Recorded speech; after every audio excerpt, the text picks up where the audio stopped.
Ya pemirsa, sebelum kami lanjutkan diskusinya, ini kami ingin tampilkan terlebih dahulu di layar kaca untuk Anda bagaimana profil dari ketiga hakim yang menangani kasus perkara ekspor minyak sawit mentah atau CPO di PN Jakarta Pusat. Ini kalau kita lihat pemirsa, ini bahwa ketiganya ditunjuk oleh Wakil Ketua PN Jakarta Pusat kala itu, yaitu adalah Muhammad Arif Nuryanto yang kemudian telah ditetapkan sebagai tersangka terlebih dahulu. Dan ini kalau kita lihat pemirsa, ini merupakan karir yang cukup panjang kalau kita lihat mulai dari kemudian memimpin Ketua Pengadilan Negeri di Tebing Tinggi, kemudian Purwokerto, Samarinda, Pekanbaru, bahkan hingga di Jakarta Pusat dan juga di Jakarta Selatan selama 2 tahun terakhir ini. Dan kalau kita lihat harta kekayaannya ini yang dilaporkan ya. Kenapa Mas Kurnia tertawa? Ini harta kekayaan yang tercatat mencapai 3,17 miliar rupiah. Selanjutnya pemirsa kami hadirkan ini adalah Hakim Juyamto yang kita kenal juga namanya cukup santer beberapa waktu terakhir. Beliau merupakan hakim tingkat pertama di Pengadilan Negeri Jakarta Selatan. Pernah pula menangani kasus penyiraman air keras ke Novel Baswedan yang cukup ramai pada waktu itu. Dan juga hakim tunggal dalam kasus pra-peradilan Hasto Kristianto. Selain dua hakim tersebut pemirsa, ini kita juga tampilkan profil hakim ketiga yaitu adalah Hakim tingkat pertama PN Jakarta Timur, Agam Syarif Baharudin, yang juga pernah menangani kasus Habib Rizik tentang kerumunan di wilayah Megamendung. Ini merupakan ketiga hakim yang kita tahu betul bukan hakim yang biasa, begitu ya, hakim yang namanya juga cukup santer, cukup dianggap berwibawa dalam menegakkan keadilan. Dan kalau kita lihat pula di pemirsa nama hakim lain yaitu Hakim Adehok di Tipikor PN Jakarta Pusat Ali Muhtarom yang juga sempat menangani kasus Top Lembong namun sudah dicopot saat ini, di mana pernah juga menangani kasus Asabri. Lagi-lagi ini bukan hakim kaleng-kaleng pemirsa, ini adalah para hakim yang luar biasa dianggap dalam menegakkan keadilan dan barang buktinya pula seperti Anda lihat di layar kaca pemirsa. Wow, ini ya, ini juga ramai di media sosial. 40 lembar mata uang dolar Singapura pecahan 100 SGD dan juga 125. Di mana kalau kita lihat ini juga ada lembaran uang dolar Amerika hingga kemudian pecahannya 100 US dollar yang disita di rumah tersangka Muhammad Arif Nuryanto. Kendaraannya pemirsa, waduh, bukan main lagi. Ini baru jumlah uang yang cukup fantastis. Ini kemudian disita di salah satu rumah Hakim Arif Nuryanto di wilayah Tegal, Jawa Tengah. Kemudian juga kita tampilkan juga ada sejumlah uang juga yang kemudian disita di rumahnya di wilayah Jakarta, yaitu tepatnya di Kayu Putih, Pulau Gadung, Jakarta Timur.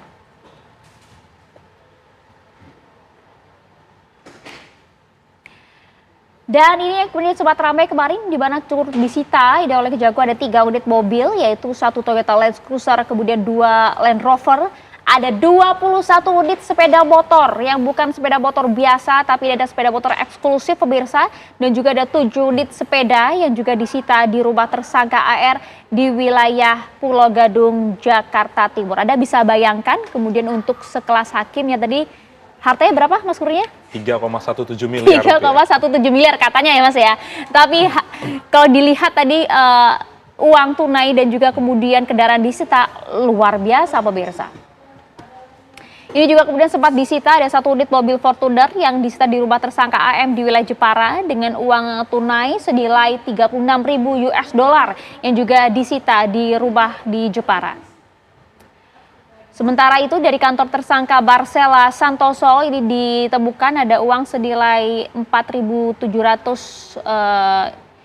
dolar Singapura, kemudian juga ada uang tunai senilai 616 juta lebih disita dari rumah tersangka Agam Syarif Baharudin.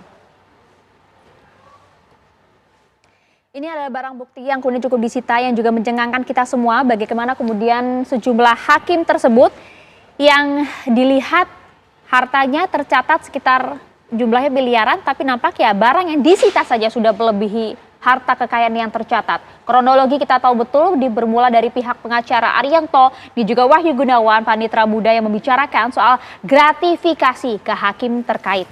di mana Arianto menyampaikan ke rekannya, Marcella, bahwa kemudian MS menyampaikan ke Muhammad Syafei bahwa WG bisa membantu pengurusan tersebut, perkara minyak goreng. Arianto, Wahyu Gunawan, dan Hakim Muhammad Arif Nurianto kemudian bertemu di rumah makan seafood di wilayah Kelapa Gading, di mana Muhammad Arif Nurianto meminta menaikkan tawaran dari 20 miliar menjadi 60 miliar rupiah. Di mana Muhammad Arif Nurianto kemudian menyampaikannya, di mana Muhammad Syafei dari pihak korporasi Wilbar Group kemudian mengiyakan hal tersebut. Uang akan diserahkan dalam bentuk mata uang dolar Amerika dan dolar Singapura. Sebegitu mudahnya ya menyerahkan uang, jumlahnya gak kaleng-kaleng gitu, 60 miliar rupiah.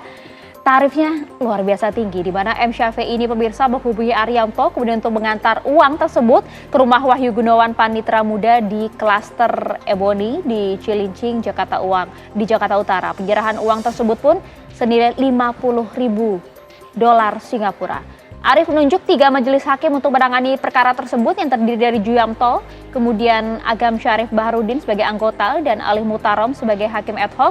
Setelah surat penetapan sidang terbit, Arif memanggil Juyamto dan Agam untuk memberikan uang dalam bentuk dolar.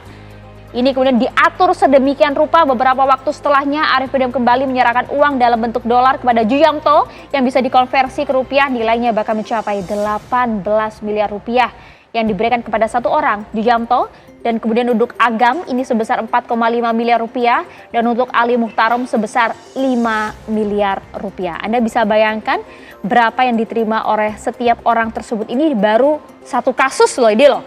Ini baru satu kasus pemirsa. Ketika ketiga hakim mengetahui tujuan dari penerimaan uang Agam agar perkara diputus onslak, dan hal ini menjadi nyata ketika tanggal 19 Maret perkara korporasi minyak goreng diputus onslak oleh majelis hakim. Jelas sekali kalau kita lihat dari kronologi bagaimana kemudian ada permintaan tambahan tarif di sana, godaan yang begitu besar nampaknya sebagai hakim Pak Maru. Ini juga Anda rasakan tidak beberapa waktu pada saat Anda menjabat?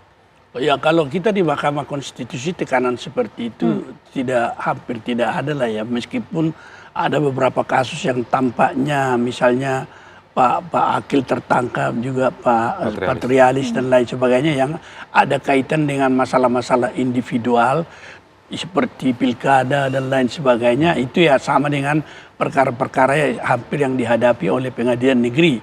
Tetapi yang menjadi persoalan sekarang nampak bahwa pembinaan yang dilakukan itu seolah-olah terhenti pada waktu ketika seorang hakim itu dinilai, yang saya lihat dari datanya Ketua Pengadilan Selatan yang dikatakan dia merupakan hakim teladan, role model dengan seluruh unsur-unsur yang sudah dipertimbangkan. Role model Pak Maru? Role model yang dikatakan itu. Dan ternyata akhirnya dia yang juga menerima dan menjerumuskan hakim-hakim anggotanya. Jadi banyak faktor yang harus ditata ini. Oleh sebab itu saya menyerukan sebenarnya berhenti dululah ini proses peradilan, terutama di Mahkamah Agung. Kita menilai dulu apa yang salah.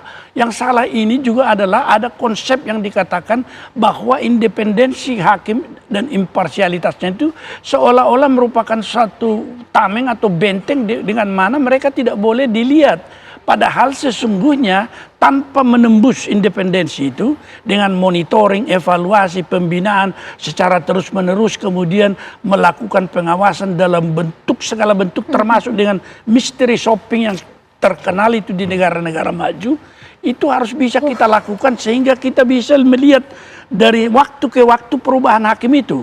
Apalagi kita mengenal juga kultur di kalangan hakim secara internal itu, independensi hakim itu hanya kalau secara internal agak lemah karena budaya yang ditimbulkan bahwa seorang ketua itu sepertinya memiliki keistimewaan lebih, sehingga Anda perhatikan tadi ya bahkan ketua yang memberi uang kepada anggota kan, dan itu adalah merupakan indikator bahwa independensi hakim itu terhadap pimpinannya tidak ada. Dan ini merupakan salah satu yang harus dievaluasi. Kultur demokratisasi di kalangan hakim harus ditumbuhkan dan merupakan suatu hal yang tidak boleh kita lepaskan bahwa sekali dilakukan akan berhenti. Tapi ini kontinu terus menerus. Kalau kita lihat kronologi tadi kan cukup miris saya Pak bahkan membacanya begitu ya, bahwa sebegitu mudahnya kah kemudian sistem peradilan kita, keadilan negeri ini bisa dijual belikan, bahkan diatur sedemikian rupa tarifnya, bahkan dinaikkan begitu 3 kali lipat, Pak. 60 miliar rupiah bukan angka yang sedikit, Mas Kurnia. Ya, benar sekali. Bahkan kalau kita cermati dari video TV One tadi, misalnya kalau kita bandingkan, gaji seorang hakim itu bisa diakses oleh seluruh masyarakat Indonesia. Maka ketika diletakkan di sana 3 miliar rupiah, mari kita bandingkan dengan harta, kendaraan, motor, mobil yang ada di kediamannya. Apakah kendaraan-kendaraan itu mencerminkan gaji misalnya puluhan juta rupiah setiap bulan yang dia terima?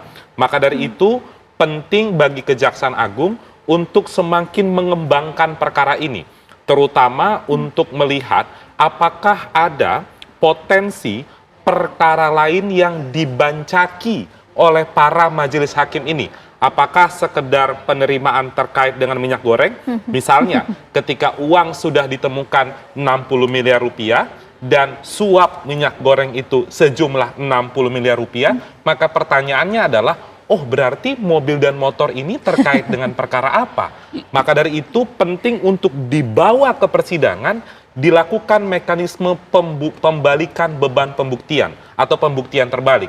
Nanti terdakwa dibebankan kewajiban untuk membuktikan bahwa barang-barang ini bukan diperoleh dari kejahatan. Kalau tidak bisa dijelaskan, maka barang-barang itu dirampas untuk negara. Namun sebelum pembuktian terbalik, penting bagi Kejaksaan Agung untuk menelusuri, untuk mengecek perkara-perkara apa yang sebelumnya pernah disidangkan. Misalnya Mbak Maria, tadi di video TV One ada perkara yang menjadi perhatian masyarakat karena vonisnya ganjil. Ada seorang hakim yang menyidangkan penyiraman air keras Mas Novel Baswedan. Bukankah persidangan itu menimbulkan tanda tanya besar?